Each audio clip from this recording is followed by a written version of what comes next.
Hello everyone, this is Dr. Nagendra from Vishal Overseas. So, ఇప్పుడు topic next versus USMLE. So next అంటే national exit test రీసెంట్గా ఇంకా పెట్టలేదు, maybe next year పెట్టొచ్చే chance ఉంది. So proposed model ఏంటంటే నెక్స్ట్లో 2 exams ఉంటాయి, part 1 part 2. So part 1 అంటే ఏంటంటే ఒకసారి మళ్ళీ రివైజ్ చేస్తున్నాను. మీరు అబ్రాడ్లో టోటల్ 6 ఇయర్స్ చదువుకుంటారు. ఫస్ట్ 3 ఇయర్స్ థియరీ ఉంటుంది, నెక్స్ట్ 3 ఇయర్స్ క్లినికల్స్ ఉంటుంది, అంటే ప్రాక్టికల్కి వెళ్తారు. అయితే మీకు 6 ఇయర్స్ తర్వాత పెట్టే ఎగ్జామ్ ఇది. ఓకే, ఇండియన్ స్టూడెంట్స్కి వేరుగా ఉంది ఎగ్జామ్, అబ్రాడ్ స్టూడెంట్స్కి వేరుగా ఉంది. ఇండియన్ స్టూడెంట్స్కి ఎంబీబీఎస్ లోపే తీసుకోవాలి, మనం ఎంబీబీఎస్ తర్వాత తీసుకోవాలి. సో 6 ఇయర్స్ ఎంబీబీఎస్ తర్వాత నెక్స్ట్ పార్ట్ 1 అనేది 540 మార్క్స్కి ఉండబోతుంది. 540 మార్క్స్ ఎంసీక్యూ, నెగిటివ్ మార్కింగ్ ఉంది నీట్ లాగే. ఇది వచ్చిన తర్వాత ఇంక నీట్ పీజీ ఉండదు, ఏదో ఒకటే. నీట్ పీజీ ఉంటే నెక్స్ట్, నీట్ పీజీ ఉంటే నెక్స్ట్ ఉండదు, నెక్స్ట్ ఉంటే నీట్ పీజీ ఉండదు. So next is your exit exam, as well as licensing exam, as well as PG exam, 3. So next 540 మార్క్స్కి పెడతారు. 3 పేపర్, 3 డే ఎగ్జామినేషన్, ఒకరోజు 2 పేపర్లు. First paper 120 marks 60 marks, second day same 120 marks 60 marks, third day 120 marks 60 marks. Total 6 subjects, 1 2 3 4 5 6. 3 సబ్జెక్టులేమో 120 మార్క్స్కి పెడతారు, 3 సబ్జెక్టులేమో 60 మార్క్స్కి పెడతారు. వీటిలో pass mark ఏంటంటే మరి హార్షే 50% తెచ్చుకోవాలంట పాస్ మార్క్. తగ్గిస్తామంటున్నారు హెల్త్ మినిస్టర్ గారు, 40% చేస్తామంటున్నారు. But proposed model 50%.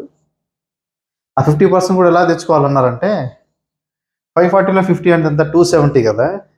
ఓవరాల్ మీద 270 రాకూడదంట, ఎవ్రీ సబ్జెక్ట్ మీద 50% రావాలి. అంటే ఫస్ట్ డే 2 పేపర్లు తీసుకుందాం అనుకుందాం, 120 60 కదా. మీకు ఇక్కడ 60 రావాలి, ఇక్కడ 30 రావాలి. సో కూడితే 90 రావాలి. ఈ బేసిస్లో 3 సెట్స్ రావాలన్నమాట 3 డే ఎగ్జామినేషన్లో. సేమ్ ఇక్కడ 60 రావాలి, ఇక్కడ 30 రావాలి, 60 రావాలి, 30 రావాలి. ఇక 25 వస్తే ఫెయిల్, మళ్ళీ ఆ సబ్జెక్ట్ రిపీట్ చేయాలి. ఇప్పుడు ఛాయిస్ లేదు, ఇదేంటి వదులుకోలేము. ఇంతకుముందు ఎఫ్ఎంజీ అన్న సుఖం, హ్యాపీగా 300 మార్క్స్ ఉండేది, 2 పేపర్లు, నెగిటివ్ మార్కింగ్ లేదు, ఎలా అని తెచ్చుకోవచ్చు. ఇప్పుడు ఫిట్టింగ్ చాలా గట్టిగా ఉంది ఇక్కడ. సో 270 మార్క్స్కి పాస్ అవ్వాలి మీరు, 50% ఈవెన్గా తెచ్చుకోవాలి. సో నెక్స్ట్ 1 క్వాలిఫై అయిన తర్వాత మీరు ఇంటర్న్షిప్ చేసి ఇండియాలో నెక్స్ట్ 2 చేయాల్సి వస్తుంది. ఈ నెక్స్ట్ 2 ఏంటంటే పాస్కి ఎగ్జామ్స్ అంటాం మామూలుగా, objective structure clinical evaluation exam అని. ఇదేంటంటే మీకు ఒక స్టేషన్స్ ఉంటాయి, క్లినికల్ స్టేషన్స్ ఉంటాయి. మనకు ఒక కేసు, డాక్టర్ ఉంటారు అక్కడ అబ్జర్వేషన్లో, ఒక కేసు ఇస్తారు.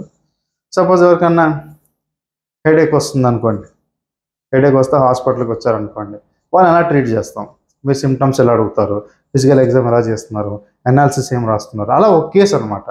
చెస్ట్ పెయిన్ ఒక కేసు ఉండొచ్చు, స్టమక్ పెయిన్ ఒక కేసు ఉండొచ్చు, హెడేక్ ఒక కేసు ఉండొచ్చు. అట్లాగా ఒక 5 to 6 కేసెస్ అలా ఉండొచ్చు. అందులో ప్రతి కేసు పాస్ అవ్వాలి. సో మీరు ఇంటర్న్షిప్ ఇండియాలో కనుక హౌస్ సర్జన్ చేస్తే ఆ ఎగ్జామ్ కొట్టచ్చు. మీకు చాలా వరకు ఒక అపోహ ఉంది ఏంటంటే, అబ్బా అక్కడ హౌస్ సర్జన్ చేస్తున్నాము, ఇండియా వచ్చి మళ్ళీ హౌస్ సర్జన్ చేస్తున్నాం. మీరు ఇండియాలో నెక్స్ట్ 2 పాస్ అవ్వాలంటే ఇక్కడ హౌస్ సర్జన్ చేస్తేనే ఈజీగా ఉంటుంది. అది స్కిప్, ఏదో 1 year సేవ్ చేద్దామని ఇంటర్న్షిప్ వెళ్ళిపోతే అది ఫెయిల్ అయ్యే ఛాన్సెస్ ఉన్నాయి. సో అందుకే ఇండియాలో ఇంటర్న్షిప్ చేయండి, చాలా మంచిది స్టెప్ 2 కొట్టడానికి. సో స్టెప్ 2 అనేది పాస్ ఆర్ ఫెయిల్, మనకి ఇష్యూ లేదు. స్టెప్ 1తోనే ప్రాబ్లం. స్టెప్ 1 స్టెప్ 2 తర్వాత మీరు ఇండియాలో పీజీ అప్లై చేయొచ్చు. అండ్ క్వాలిఫై అవ్వగానే పీజీ సీట్ రాదు, మళ్ళీ ఇందులో మంచి మార్కులు కూడా తెచ్చుకోవాలి.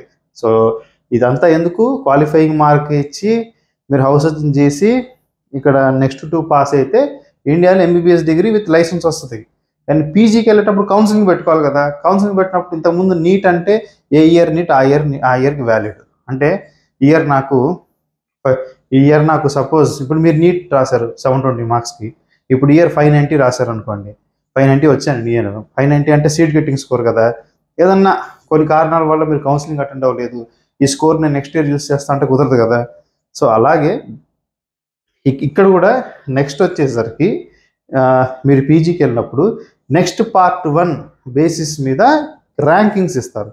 మరి ఇక్కడ ర్యాంకింగ్ రావాలంటే మీరు ఒకవేళ పాస్ మార్క్తో పాస్ అయ్యారనుకోండి, తర్వాత ఇప్పుడు 270 అనుకుందాం, 270 జస్ట్ పాస్ అయ్యి మీరు ఇంటర్న్షిప్ చేసి నెక్స్ట్ పాస్ అయ్యి డిగ్రీ తీసుకుంటారు. కానీ పీజీ సీట్ రాకపోవచ్చు. పీజీ సీట్ రావాలంటే మినిమం 390 400 ఆ రేంజ్లో తెచ్చుకోవాల్సి వస్తుంది.